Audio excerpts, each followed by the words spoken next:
सभी ने बचपन में तितलियां पकड़ी हैं और तितलियां पकड़ते समय उनके पंखों से रंग भी चुराए हैं।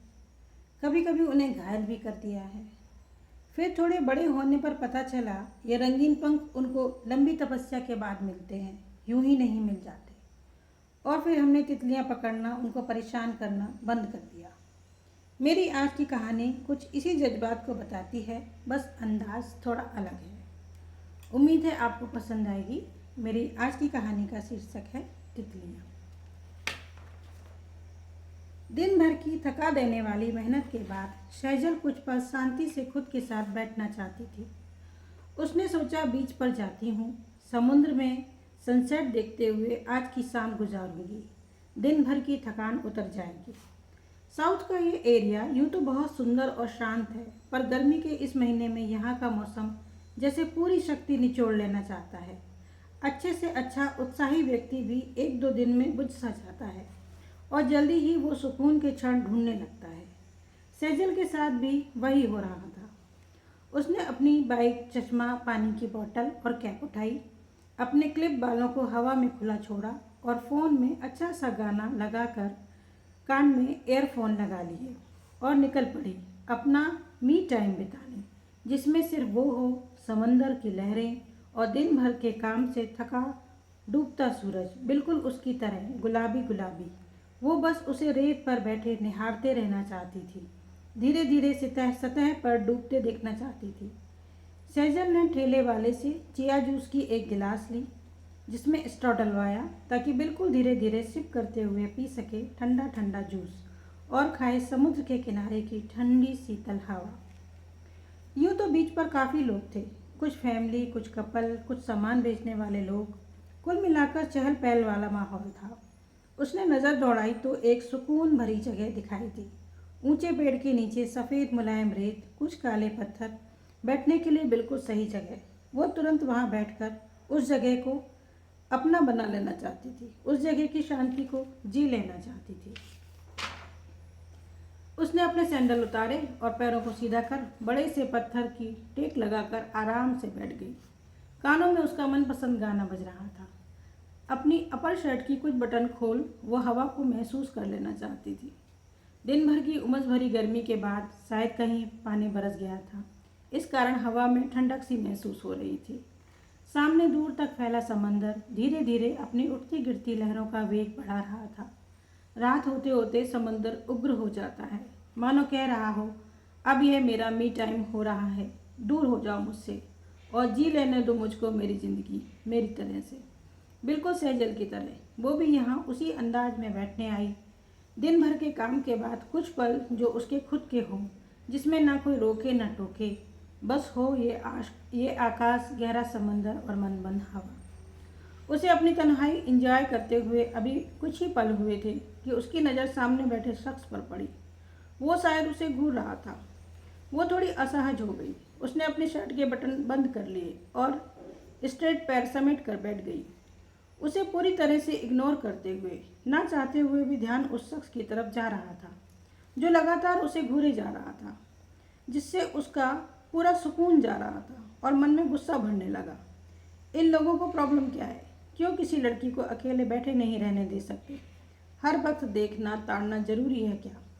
अपने काम से काम रखना कब सीखेंगे ये लोग? वो मन में सोचने लगी। तभी वो शख्स उसकी तरफ आगे आने लगा। सैजल ने सोच लिया था, आज तो वो उसको सबक सिखा ही देगी, अपनी कराटे स्किल का कमाल दिखाई देगी। वो बेशर्मों की तरह दांत नपोड़ता बिल्कुल सामने खड़ा हो गया और कुछ कहने लगा। सैजल ने अपने ईयरफोन उतारे और उसे घूरते हुए देखा तो वो बोला, मैडम आप अकेली हो? आपको कंपनी तो नहीं चाहिए? मैं आपका नंबर ले सकता हूँ? गुस्से से सैजल का चेहरा लाल हो गया। मन तो किया एक जोर का तमाचा रसीद कर दे इस बेहुदा इंसान को, जो लोगों की प्राइवेसी में ज़बरदस्ती घुसना अपना हक समझते हैं। तब जब सामने एक लड़की बैठी हो, वो ये मानना ही नहीं चाहते कि एक लड़की बिना किसी लड़के के सहारे रह सकती है। उसे अपना वक्त या अपना जीवन बिताने के लिए किसी लड़के की ज़रूरत नहीं। उसने बुरा सा मुँह बनाते हुए जवाब दिया, I am busy, mind your own business. उसका जवाब सुनकर वो चला तो गया, पर शायद अपमानित महसूस कर रहा था, इसलिए थोड़ा दूर जाकर खड़ा हो गया और तिरछी नज़रों से सैजल पर नज़र रखने लगा। सेजल का पूरा मूड खराब हो गया था। कितने मन से आई थी, कुछ पर सुकून से बैठेगी, पर इसने सब खराब कर दिया। अब न सनसेट दिख रहा है, न सामने फैला समुंदर, उसकी उठती गिरती लहरें। अब तो बस इस इंसान की आंखें और कुटिल मुस्कान ही दिखाई दे रही है। सेजल ने वापस जाने का निश्चय किया, पर वो जिस रास्ते से आई थी वो थोड़ा सुनसान सा था। अगर इसने पीछा किया तो थोड़ी देर और रुकती हूँ, ये चला जाए फिर जाती हूँ, पर टाइम कैसे पास करूँ। उसने माँ को कॉल लगा दिया और बैग से काला चश्मा लगाकर आंखों पर लगा लिया, ताकि कोई उसकी आंखें पढ़ने की कोशिश ना करे। जब भी अकेली होती है वो माँ को कॉल लगा देती है और देर तक इधर उधर की बातें करती रहती है, ताकि इस जैसे इंसान को लगे कि कोई मर्द है जो यहाँ जानता है उसे, शायद उसका बॉयफ्रेंड। ऐसे में माँ भी जल्दी समझ जाती है और ढेरों इधर उधर की बेमतलब बातें बताती है। अक्सर वो अपने बचपन की बात बताने लग जाती है। आज भी कुछ ऐसा ही बता रही थी। सेजल को कभी उसकी बातें समझ आती और कभी ऊपर से निकल जाती, बस हाँ हूँ करती रहती और कभी कभी हंसती, कभी चकित होकर सुनती। फ़ोन पर माँ बता रही थी, पता है सेजल, बचपन में हम जिस कॉलोनी में रहते थे वहाँ हमारे पड़ोस वाले घर में वर्मा अंकल रहते थे। उनका 17-18 साल का एक बेटा था जो पढ़ने लिखने में थोड़ा कमज़ोर ही था।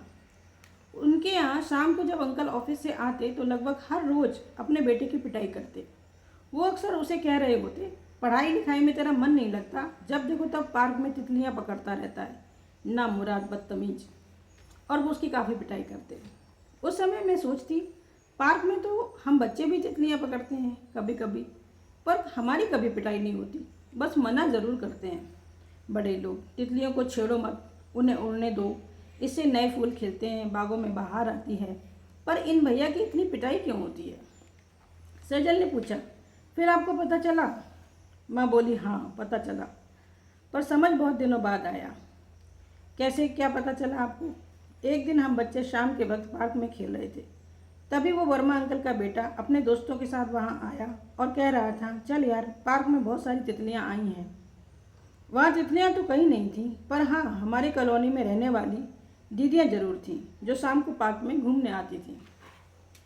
सेजल, मुझे लगता है अब घरों में ये तितलियाँ पकड़ने वालों की पिटाई जरा कम ही होती है, इस कारण इनकी संख्या बढ़ती जा रही है और बेचारी तितलियाँ परेशान हो रही हैं। माँ की बात सुनकर सेजल पहले मुस्कुराई, फिर सोच में डूब गई। कहाँ चले गए वो वर्मा अंकल जो इन तितलीबाज को पीटते थे? उसकी नज़र सामने पड़ी तो देखा कुछ पुलिस वाले उस शख्स को और उसके दोस्तों को डांट रहे हैं और वो माफ़ी मांग रहा है। सेजल के मन को शांति मिली। समुद्र की लहरें ऊंची होने लगी थी। अब उसने वापस जाने का निश्चय किया।